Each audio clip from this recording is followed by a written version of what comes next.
$200. That's all I had. And I remember sitting at my kitchen table, looking at my bank account, thinking, is this it? Is this really my life? I was 26, no savings, no financial education. Nobody in my family ever talked about money, like it was some dirty secret. We paid bills, we survived, and we called that a good month. But here's what nobody tells you. Surviving and building wealth are two completely different games. And I was playing the wrong one for years. I was 26, no savings, no financial education. Nobody in my family ever talked about money, like it was some dirty secret. We paid bills, we survived, and we called that a good month. But here's what nobody tells you. Surviving and building wealth are two completely different games. And I was playing the wrong one for years. I didn't have a rich uncle. I didn't win the lottery. I didn't start a viral app. I had a regular job, a tight budget, and one decision that changed everything. And that decision, I stopped waiting to learn about money and started learning on my own. Now, I'm splitting this into 4 parts because honestly, there's too much to cover in one video. Each part builds on the last. And part 4 is where everything clicks. So stay with me. This one's going to be different. Welcome back. If you haven't watched part 1, go back. It sets the foundation for everything I'm about to say. In part 1, I told you where I started. Now I'm going to tell you where I went wrong first, because the mistakes came before the wins. Always. The moment I got my first real raise, I upgraded everything. New car, better apartment, nicer clothes. I thought I was living the dream. What I was actually doing, I was spending tomorrow's wealth on today's comfort. Every raise I got, my expenses rose to match it. That's lifestyle inflation, and it's silently killing most people's financial futures. I was scared of investing. The market felt like gambling. So I left my money sitting in a savings account earning, get this, 0.01% interest. Meanwhile, the S&P 500 was averaging around 10% annually. I wasn't being safe. I was being expensive. Everything changed when I read one sentence. I'm not going to tell you which book, because I want you to find it yourself. But the sentence was this: don't work for money. Make money work for you. I know, you've heard it before, but this time something clicked, because I realized I had been trading every hour of my life for a paycheck. And the second I stopped working, the money stopped too. That's not wealth. That's just employment. So what did I actually do with that $200? In part 3, I break down the exact first move, the one most people skip because it feels too small to matter. But that small move, it compounded into something I never expected. I'll see you there. Okay, $200. Here's what I did. I didn't invest it yet. I know that sounds counterintuitive, but the first thing I did was something even more important than investing. I got educated. I took that $200 and I started a high-yield savings account. Not a regular savings account, a high-yield one. At the time, it was paying around 4 to 5%. And I automated $50 a month into it. The goal wasn't to get rich off interest. The goal was to build a cushion, because without an emergency fund, every single investment you make is one car repair away from being wiped out.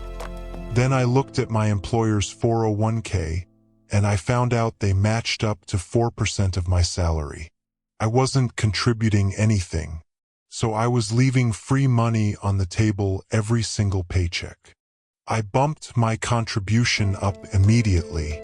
That alone added thousands to my net worth in the first year, without changing my lifestyle at all. I didn't try to pick stocks. I didn't follow hot tips. I didn't day trade. I opened a Roth IRA and I bought index funds, specifically ones that track the total US market. I put in what I could, sometimes $100, sometimes $300 a month, and I never touched it. Not when the market crashed, not when everyone was panicking. I just kept buying. Here's the thing about compound interest, it's boring for a long time. Nothing happens for years and you start to think it's not working. And then one day, you check your account, and the number doesn't make sense. Because the growth is no longer coming from your contributions, it's coming from the growth on the growth. That's the moment. And once you see it, you can't unsee it. But investing was only part of the blueprint. In part 4, the final part, I show you the income side.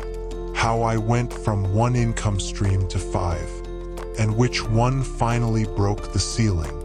Part 4 drops next. Don't miss it. This is it. Part 4. The one where I show you how everything I built, the habits, the investing, the mindset, finally hit a number I never thought I'd see. $500,000 in net worth. And I'm going to show you exactly how the income side made it possible. My salary was stream 1, but I stopped treating it passively. I negotiated raises every single year, sometimes 5%, sometimes 15%. I documented my wins. I researched market rates. I made the ask. Most people leave $10,000 to $50,000 on the table over their career simply because they never ask. I started freelancing on weekends. Nothing fancy, skills I already had from my day job. The first month I made $300. The 12th month I made $3,200. Same skills, just more reps. As my investments grew, the dividends started trickling in. Small at first, $12 one month, $40 another. But those dividends got reinvested. And they compounded too. Passive income isn't built overnight. It's built in boring increments that suddenly don't feel boring anymore. I packaged what I knew into a simple digital guide. Sold it for $27. Made my first sale while I was sleeping. That feeling? Indescribable. It wasn't millions, but it proved a concept, that my knowledge had value beyond the hours I put in. The day I crossed $500,000 in net worth, I didn't celebrate with a party. I was sitting at the same kitchen table where this whole thing started, and I just sat there for a minute. Because that number wasn't just money. It was proof. Proof that starting small is still starting. Proof that time and consistency beat talent and luck every single time. If you've watched all 4 parts, you now have the same blueprint I used. The mindset, the mistakes, the first moves, the income systems. What I can't give you is the decision to start. That one's on you. If this helped you, share it with someone who needs it. Not for me, for them. If these 4 videos changed even one thing about how you think about money, subscribe. Share it, because somewhere out there, someone is sitting at their own kitchen table with $200, and they need to hear this.